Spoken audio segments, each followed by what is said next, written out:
অবৈধ সম্পৰ্কৰ পৰা আপুনি বাচিব কিদৰে? আজিকালি এটা কমন প্ৰব্লেম হৈছে অবৈধ সম্পৰ্ক। টিভিটো যদি আপুনি অন কৰে বা ফেচবুকটোৱে হওক বা যিকোনো ছ'চিয়েল মিডিয়া প্লেটফৰ্ম আপুনি অন কৰে তেতিয়া এইটো নিউজ সদায় হয়তো এবাৰ হ'লেও পাবই যে অবৈধ সম্পৰ্কৰ কাৰণে আমুকে আমুক কৰিলে, আমুকে তাৰ লগত পলালে, তামুকে তাৰ লগত পলালে। এইটো আপুনি নিউজ কমন পাবই। এই যে অবৈধ সম্পৰ্কবোৰ হয়, এইবোৰ কিয় হয়? ডিভোৰ্চ আজিকালি কিয় বাঢ়িছে? বিশেষকৈ চেলিব্ৰিটিসমূহৰ ডিভোৰ্চ কিয় হয়? এই যে ডিভোৰ্চ হয়, এই ডিভোৰ্চ হোৱাৰ ক্ষেত্ৰত কিন্তু গ্ৰহৰ কথা বহুত বেছি থাকে। গ্ৰহয়ো কিন্তু এজন ভাল মানুহক বেয়া কৰি দিব পাৰে। গ্ৰহৰ স্থিতিয়ে এজন ভাল মানুহক বেয়া কৰাত বহুত বেছি অৰিহণা যোগায়। এতিয়া আজি আমি আলোচনা কৰিম ডিভোৰ্চটো মানুহৰ কিয় হয়, আৰু যদি আপোনাৰ তেনেকুৱা সমস্যা হোৱা যেন পাইছে আপুনিনো কি কৰিব? জানিব বিচাৰিলে ভিডিঅ'টো শেষলৈকে চাব।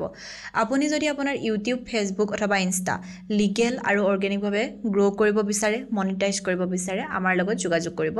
আপুনি আমাৰ পৰা legal views, legal subscriber, legal followers এই সকলোবোৰ লিগেল আৰু অৰ্গেনিকভাৱে ল'ব পাৰিব। আমাৰ হোৱাটছএপ নম্বৰ 9864808721। আপুনি আমাৰ হোৱাটছএপত মেছেজ কৰিব, আপোনাৰ ক্ৰাইটেৰিয়াখিনি জনাই দিব আৰু আপোনাক আমাৰ তৰফৰ পৰা ফোন কৰা হ'ব।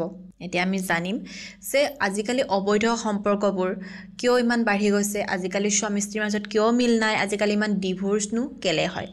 আচলতে ডিভোৰ্চ বা এক্সট্ৰা মেৰিটেল এফেয়াৰ অৰ্থাৎ অবৈধ প্ৰেম হোৱাৰ ক্ষেত্ৰত গ্ৰহই বহুত বেছি অৰিহণা যোগায়। যেতিয়া আপোনাৰ মংগল, শুক্ৰ আৰু ৰাহু থাকিব তেতিয়াহ'লে কি হ'ব, আপোনাৰ অবৈধ সম্পৰ্ক হোৱাৰ কিন্তু চান্সটো বহুত বেছি থাকে। এতিয়া যিসকল চেলিব্ৰিটিসকলৰ কি হয়, শুক্ৰ গ্ৰহ খুব বেছি মজবুত হয়, আৰু যদি তেওঁলোকৰ শুক্ৰ গ্ৰহ মজবুত নহয়ও তেওঁলোকে বিভিন্ন ধৰণৰ ৰেমেডিজ কৰি কি কৰে, শুক্ৰ গ্ৰহ মজবুত কৰি লয়। কাৰণটো কি, শুক্ৰ গ্ৰহ যেতিয়া মজবুত হয় তেওঁলোকে লাক্সাৰী পায়। চেলিব্ৰিটিসকলৰ লাইফততো লাক্সাৰী ক'বই নালাগে, কিমান বেছি লাক্সাৰী আছে লাইফত, হয় নে নহয়? গাঁৱৰ মানুহৰ তুলনাত, গাঁৱৰ খাটি খোৱা মানুহৰ তুলনাত চেলিব্ৰিটিছৰ যিটো ডিভোৰ্চ সেইটো যে হয়, সেইবোৰৰ ক্ষেত্ৰত গ্ৰহৰ উপস্থিতিয়ে বহুত বেছি অৰিহণা যোগায়। তাৰ পৰা কি হয়, মংগলৰ কি থাকে, বহুত বেছি উৰ্জা থাকে, আৰু কি হয়, তেওঁলোকে মানুহক দেখুৱাই খুব বেছি ভাল পায়। এতিয়া চেলিব্ৰিটিৰ লাইফত বহুত বেছি লাক্সাৰী থাকে, তেওঁলোকে সদায় গ্লেমাৰাছ লাইফ এটা ভাল পায় ন, আৰু তেওঁলোকৰ সদায় গ্লেমাৰতে তেওঁলোক থাকে, আৰু তেনে ক্ষেত্ৰত তেওঁলোকে কি হয়, সেইবোৰ দেখুৱাই খুব বেছি ভাল পায়। আৰু তেওঁলোকৰ লাইফত যে এক্সট্ৰা মেৰিটেল এফেয়াৰ বা তেওঁলোকৰ এইটো কি কয় ডিভোৰ্চ বেছি হোৱাৰ মেইন কাৰণটো কি হৈছে, তেওঁলোকৰ লাইফত খুব বেছি অপৰচুনিটি থাকে। এতিয়া আমাৰ সাধাৰণ মানুহৰ কি হয়, কাৰোবাৰ লগত যদি বিয়া হৈছে যদি হৈছে, আৰু তেওঁলোকৰ জীৱনত কোনো ধৰণৰ অপৰচুনিটি বোলা বস্তু নাই। কাৰোবাৰ লগত বিয়া হৈছে, গতিকে সেই মানুহজনে তেওঁলোকৰ কাৰণে সৰ্বোচ্চ, বা কোনোবাই কাৰোবাৰ এগৰাকীক আনিছে, সেই মানুহগৰাকীয়ে তেওঁৰ কাৰণে সৰ্বোচ্চ, আৰু বিয়াৰ পিছত তেওঁলোকে অন্যৰ পিনে চাবৰ কাৰণে সময়টোও নাপায়। সংসাৰৰ মায়াজালত সোমাই যাওঁতে সংসাৰৰ দায়িত্বত তেওঁলোকে আনৰ ফালে চাবলৈ সুবিধা নাপায়, কাৰণ তেওঁলোকৰ জীৱনত মেইন বস্তু লাক্সাৰী নাথাকে। খুব কম মানুহৰ জীৱনত লাক্সাৰী থাকে। বহুতে হয়তো আপোনালোকে কোৱা দেখে যে চেলিব্ৰিটিজ হয়নো কি লাভ, তেওঁলোকৰ ডিভোৰ্চে ইমান হয়, আজি বিয়া হৈছে কাইলৈ ডিভোৰ্চ হৈছে। কোৱা শুনে নিশ্চয়, আপোনালোকেও কয় যে ইমান ধনী হয়নো কি লাভ, ডিভোৰ্চে হৈ থাকে। এইবোৰ হোৱাৰ ক্ষেত্ৰত কিন্তু শুক্ৰ, মংগল আৰু ৰাহুৱে বহুত বেছি অৰিহণা যোগায়। মানুহ এজন যদি খুব বেছি ভালো, সেই মানুহজনকো কিন্তু এই এক্সট্ৰা মেৰিটেল এফেয়াৰৰ পিনে লৈ আহে।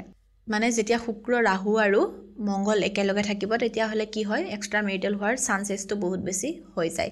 গতিকে কি হয়, তেওঁলোকে চেলিব্ৰিটিজখিনিয়ে বিশেষকৈ আপোনালোকে দেখিব, তেওঁলোকে শুক্ৰ গ্ৰহটোক বহুত বেছি এক্টিভ কৰিব বিচাৰে। শুক্ৰ গ্ৰহ এনেকুৱা এটা গ্ৰহ যিয়ে আপোনাক জীৱনত লাক্সাৰী দিয়ে, গ্লেমাৰ দিয়ে।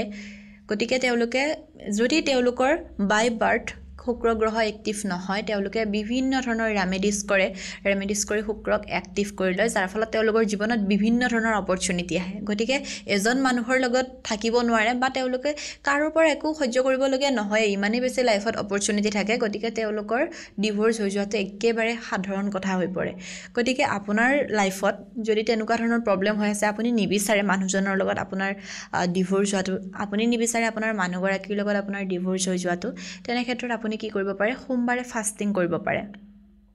এতিয়া সোমবাৰে ফাষ্টিং কৰি আপুনি পূজা কৰিবও দৰকাৰ নাই এতিয়া কিছুমান এনেকুৱা হয় সোমবাৰে ফাষ্টিং কৰিলে আপুনি পূজা কৰিবই লাগিব বুলি কথা নাই আপুনি সোমবাৰে ফাষ্টিং কৰিছে জাষ্ট আপুনি ফাষ্টিঙেই কৰক আপুনি পূজা কৰিবও কোনো প্ৰয়োজন নাই আপুনি যদি বিচাৰে পূজা কৰিব কৰক পূজা কৰাটো খুব বেছি ভাল কাৰণ পূজা এনেকুৱা এটা শক্তি আধ্যাত্মিক শক্তিটো এনেকুৱা এটা শক্তি যিয়ে একেবাৰে ভাঙি যোৱা মানুহ এজনকো আকৌ পুনৰ জীৱিত কৰি তুলিব পাৰে গতিকে আপুনি যদি পূজা কৰিব বিচাৰিছে অবভিয়াছলি আপুনি কৰিব পাৰে কিন্তু আপুনি যদি কৰিবও নিবিচাৰে বা আপোনাৰ সময়ো নাই তেনে ক্ষেত্ৰত আপুনি সোমবাৰৰ দিনা কেৱল মাত্ৰ ফাষ্টিং কৰক চাব আপোনাৰ সমস্যাবোৰ লাহে লাহে লাহে লাহে নোহোৱা হ'বলৈ আৰম্ভ কৰিব গতিকে আপুনি যদি এক্সট্ৰা মেৰিটেল এফেয়াৰৰ পৰা বাচিব বিচাৰিছে বা আপোনাৰ সংসাৰখন ধৰি ৰাখিব বিচাৰিছে সংসাৰখন দুৰ্বল হোৱাৰ দিশত আহি আছে তেনে ক্ষেত্ৰত আপুনি সোমবাৰৰ দিনা ফাষ্টিং কৰিব